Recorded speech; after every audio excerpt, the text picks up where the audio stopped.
Pengamat Australia sebut Presiden Joko Widodo atau Jokowi represif, pluralisme, dan anti-Islam. Akademisi dari Australian National University, Profesor Greg Feely menyebutkan bahwa Presiden Joko Widodo atau Jokowi, di balik slogan keberagaman yang kerap kali ia dengung-dengungkan selama ini, ternyata telah bertindak represif terhadap kelompok Islamis dalam kurun 4 tahun terakhir. Menurut Greg, kebijakan anti-Islamis di Indonesia telah mengikis hak asasi manusia atau HAM dan merusak demokrasi. Greg menuangkan pemikirannya itu dalam artikel berjudul Jokowi Represif Pluralism yang dimuat di East Asia Forum pada tanggal 27 September 2020 yang akan terbit dalam Bulletin of Indonesian Economic Studies.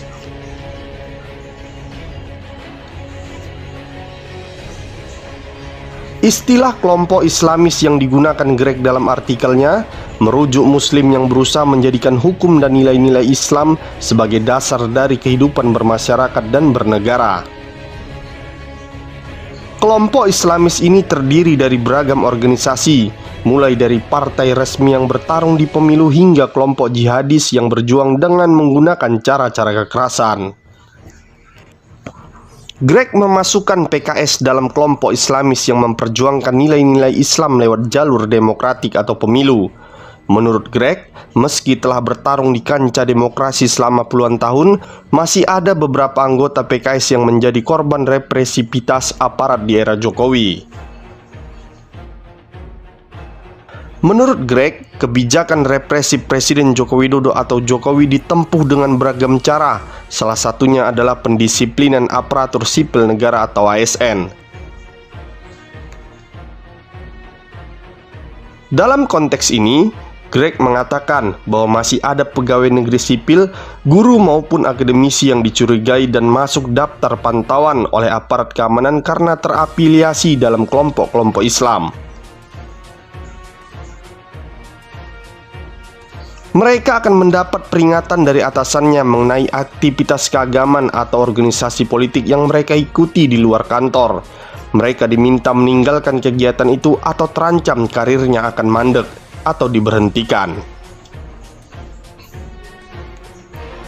Cara represi serupa terjadi di badan usaha milik negara dan perusahaan swasta.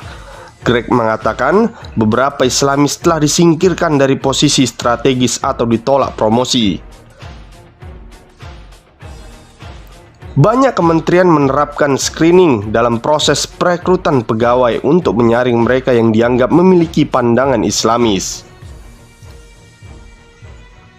Greg menaksirkan sekiranya ada puluhan ribu Islamis yang menjadi target represi pemerintahan Jokowi. Hanya sedikit dari mereka yang mendapat penjelasan mengenai apa kesalahan yang mereka buat.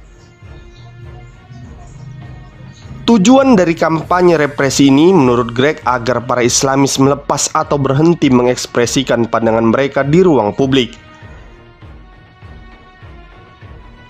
Greg mengatakan kebijakan represif Presiden Jokowi ini mungkin akan menyenangkan sejumlah negara tetangga, termasuk Australia. Namun Greg mengatakan dan mengingatkan negara-negara tetangga untuk mewaspadai kebijakan itu karena bisa mengikis hak asasi manusia, melemahkan demokrasi, dan memicu perlawanan balik dari kelompok Islamis. Greg mengatakan kebijakan anti-Islamis yang ditempuh pemerintahan Jokowi salah satunya dipengaruhi oleh lingkaran partai koalisi. Mayoritas partai koalisi, terutama PDI Perjuangan atau PDIP, memandang Islamisme sebagai ancaman potensial terhadap tradisi netralitas keagamaan di Indonesia. Islamisme juga dianggap mengancam keterbukaan masyarakat. Mereka melihat Islamis sebagai sesuatu yang berpotensi merusak harmoni karena kelompok itu mengedepankan hukum Islam di kehidupan bermasyarakat dan bernegara. Pandangan itu bertentangan dengan dasar-dasar negara.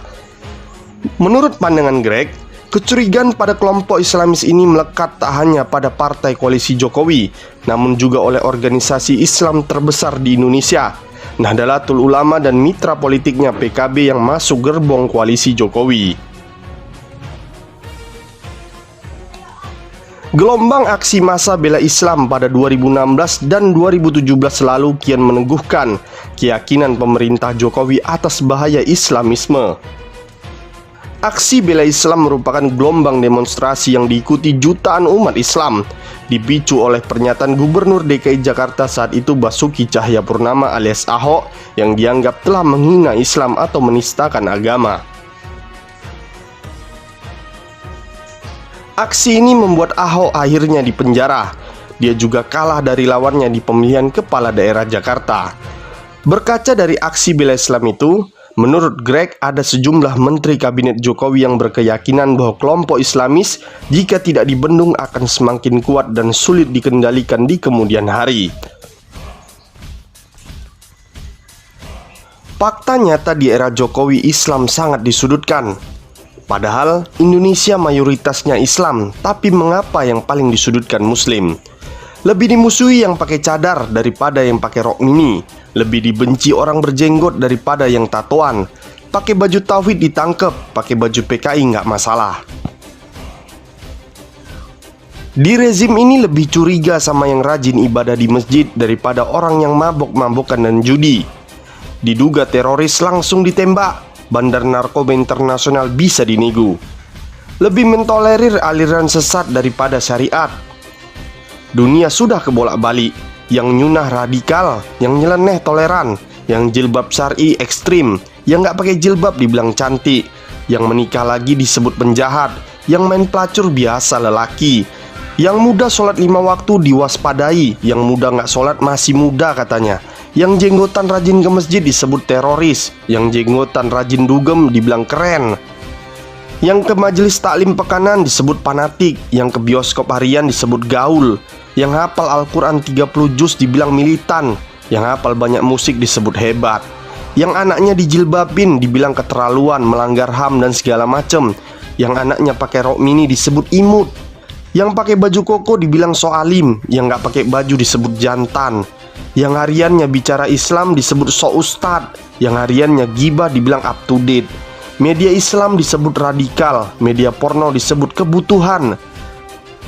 Buka mata hati Anda wahai para penguasa di negeri ini. Islam muncul dalam keadaan asing dan ia akan kembali dalam keadaan asing. Maka beruntunglah orang-orang yang terasingkan itu. Hadis riwayat Muslim nomor 208. Sahabat bertanya, siapakah orang asing itu? Nabi SAW menjawab, mereka ialah orang-orang yang senantiasa melakukan perbaikan di tengah kerusakan. Hadis riwayat Ahmad. Dan ingatlah bahwa kalian semua pasti akan mati, dan hanya kepada Allah lah kalian akan kembali serta dimintai pertanggungjawaban atas segala perbuatan kalian. Maka segeralah bertobat selagi masih ada kesempatan. Terima kasih sudah menonton video ini. Semoga informasi yang kita suguhkan bermanfaat untuk kita semua. Dan jangan lupa untuk di like, share, dan subscribe ya. Terima kasih.